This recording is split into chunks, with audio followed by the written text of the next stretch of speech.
Today presents Strike Battleship Argent, Book 1 in the Starships at War series by Shane Lachlan Black.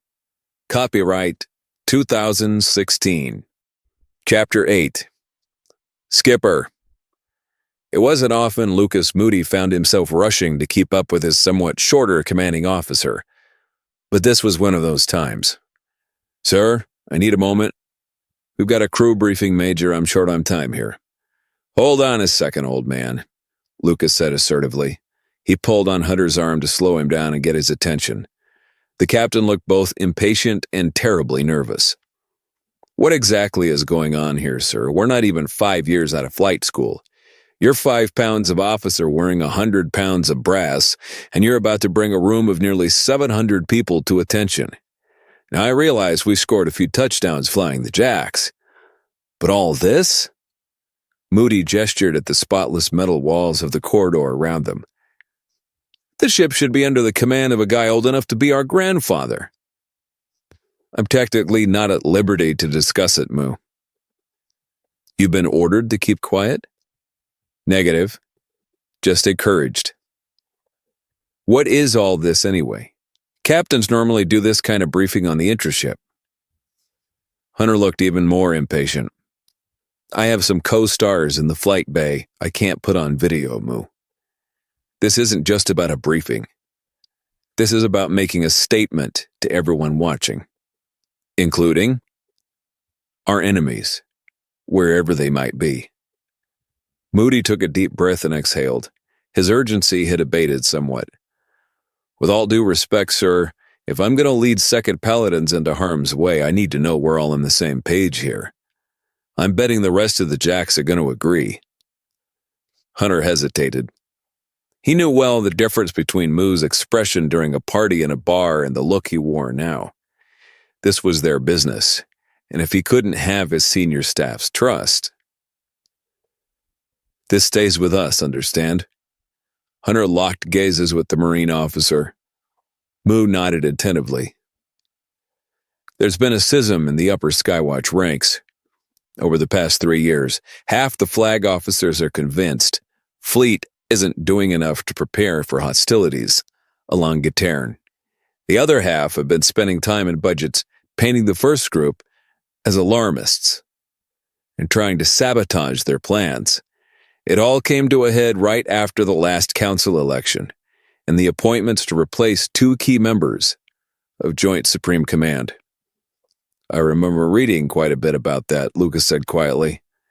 Open war broke out on the council floor, and the split vote forced the highest-ranking ally of the so-called alarmists into early retirement. All the officers that had publicly supported him were singled out by the opposing flag officers. Most were stripped of their commands.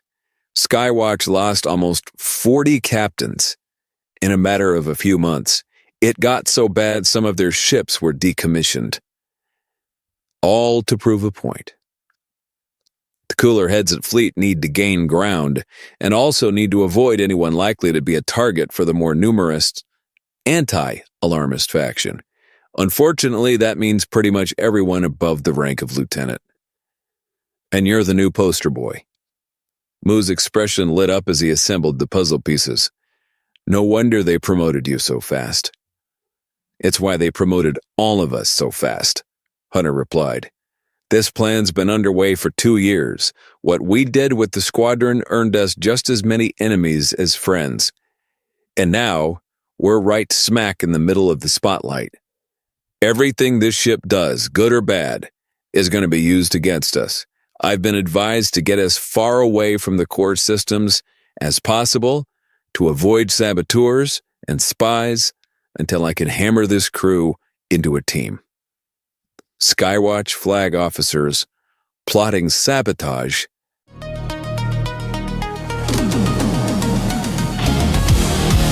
If you're new to my channel, I write books. A lot of books. In fact, you're probably listening to one of my books right now. I wrote so many books, other bookstores couldn't keep up. I have over 2 million words in print.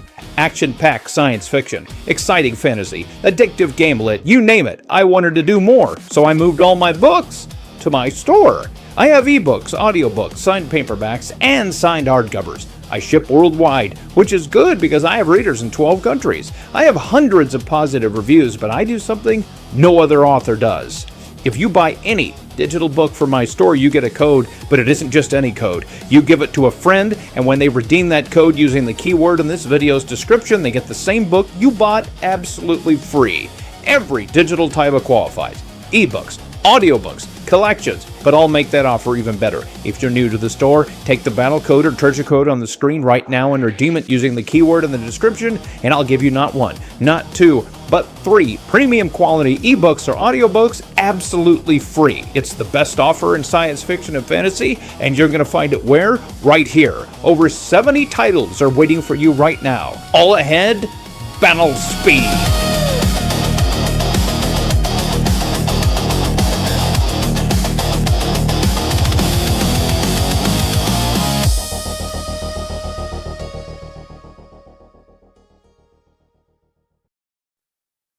Against one of their own ships?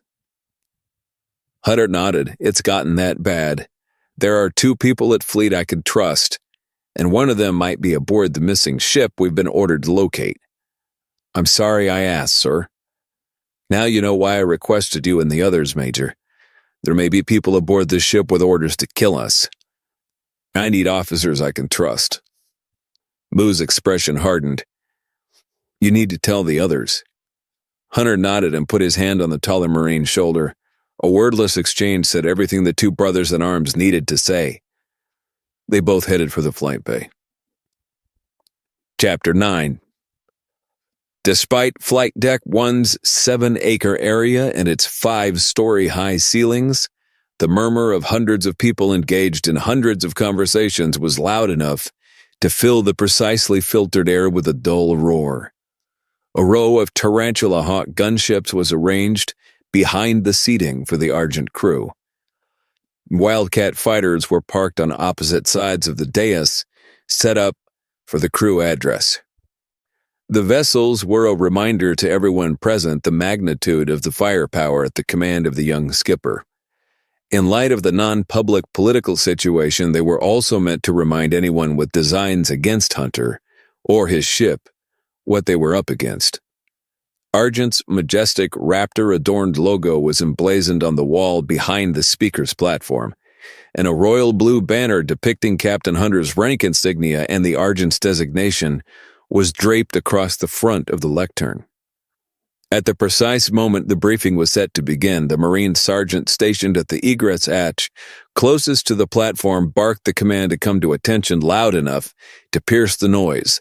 The abrupt sound of an entire battleship watch snapping their heels together exploded like a rifle bullet and echoed twice. It was suddenly quiet enough to hear Captain Hunter's footsteps on the deck. He arrived at the lectern and set down his tablet. Be seated. A short burst of noise preceded total silence once again. I have ordered a standing yellow alert. A careful murmur quickly subsided. A Gitairn sensor beacon in Sector 8 last reported a transponder reception from the starship Dunkirk over 60 hours ago. The Dunkirk is a strike cruiser with a crew of 200 officers and men. Vice Admiral Hughes is in command. He is in the sector to show the flag and establish a forward post from which to observe activity along the reach. Since the Sector 8 contact, there has been no sign of the Admiral's ship or any other contacts in that region of space. Hunter paused. The crew listened attentively and silently. I have orders to navigate to the last known position of the Dunkirk and conduct search and rescue operations. There may be hostile forces in the area. We are authorized to defend ourselves in any friendly vessels. We will enter Gitairn space in approximately 28 hours. Between now and then, our new department chiefs will schedule 4 sets of combat readiness drills, 1 for each watch. The captain closed his tablet. I realize we're still a shakedown ship with a shakedown crew, but I expect all of us to perform to the best of our ability. This is a battleship. Let's make sure nobody forgets it. The sergeant barked again and the crew returned to attention. Hunter gathered the items off the lectern and stalked off the platform. Have the senior staff assembled in my inboard cabin in 10 minutes. Aye, sir, the battalion marine replied. The captain stalked down the corridor. The rest of the story is only one keyword away. Visit jumpline.click in your browser. New keywords are activated every day. Get access to our entire catalog of science fiction, fantasy, and gamelit.